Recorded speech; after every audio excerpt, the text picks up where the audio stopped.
જય મુરલીધર. આજના આપણા મિની વ્લોગની અંદર આપ સૌનું હાર્દિક સ્વાગત છે. આજે આપણે આવી ગયેલા છીએ ભેહું લઈને. ભેહું કદરાની અંદર બેસી ગયું છે, જોઈ રહ્યો છો. અને આજે ભેહું ખૂતી ગયું છે, પણ માઇન્ડ કાઢી નાખી છે. બેર જોઈ રહ્યા છો તમે, કંઈક આવી રીતનું છે લેમડું.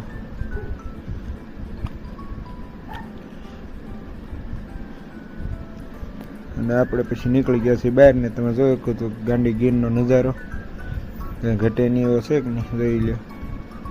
એમાં કંઈ ઘટે જ નહીં ગાંડી ગીરમાં. આજનો આપણે ફર્સ્ટ મિની વ્લોગ છે. હાલો પછી આપણે ઊંડું નેરડું હતું કે અંદર ભેહું કરી કે લીધું કે નહીં હાંકવા માટે આવી ગયા છે. આ ખદકાની અંદર ભેહું આપણે કરીને બેસે છે આખો દી જોઈને. અહીંથી નજારો તમે જોયો કાંઈ ઘટે નહીં. તડકો એક નહીં એટલામાં બેસી દે છે. અને આપણે આવી ગયા છીએ બીજા ગામના શરણની અંદર. અને ના છે સર્વનું કંઈ ઘટે નહીં હોય, પણ એ બધું ફોરેસ્ટમાં વહી ગયેલું છે, જોઈ લો. તો આજનો મિની વ્લોગ આપણે અહીંયા જ પૂરો કર્યો. મિની વ્લોગ ગમે તો લાઈક અને સબસ્ક્રાઈબ